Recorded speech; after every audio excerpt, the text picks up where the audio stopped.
Hi, my name's Erin. I'm a really big fan and I'm really excited to see both of you. I'm a little stressed because I feel like I could ask about, gun violence. I could ask about anti-Semitism on campus. But I feel like with an opportunity like this, I would really appreciate some personal advice. I'm here at the University of Pittsburgh as a social work major and I'm really passionate about it. However, I have found that I'm leaning a little bit more Republican, and I feel like I come at a standstill with that. And I really just want to get your advice moving forward for myself. There's some obvious things I think you can think that would conflict, obviously. I guess that's kind of my question. What advice do you have for me as a Republican aspiring social worker? What would conflict? I don't know how to say it properly. I think I can help. The social work industry is very much about a perspective generally of that people in poverty are there permanently and not trying to break people out of poverty into the middle class or higher levels. Right. And that's why the Democrat Party and social work are very intertwined. Right, exactly. They view poverty not as a series of choices, but as a station in life that is immovable, largely. Right. Is that fair to say? That is fair to say. That's why my personal focus is on the children in underprivileged communities, because I personally feel like they don't choose to be put in that position. But I'm having a little bit of a difficult time empathizing with the older generation of underprivileged, and not in every community, but I don't know how to not sound bad. I know you are great at not sounding bad when you say stuff, but I don't want to say something that'll get me in trouble.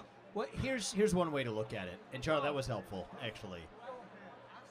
The Great Society from Lyndon Johnson. It was a series of policies that were designed to help underprivileged communities. Right. They hurt the very people they were supposed to help. How?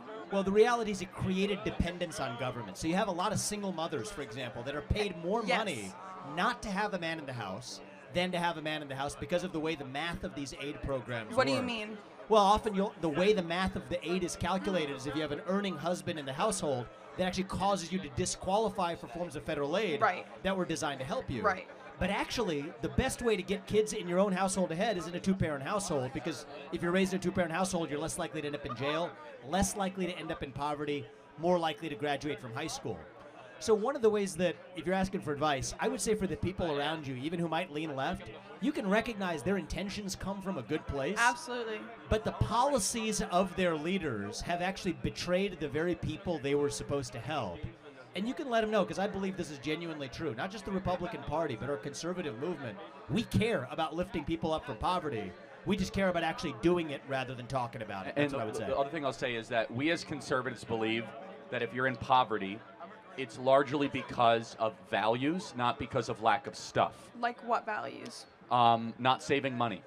Spending all of your money in your paycheck as you get it, for example. Abandoning your spouse after impregnating them. Not spending all of your money on alcohol and drugs and instead opening a 401k. So values are the #1 predictor of entering the middle class.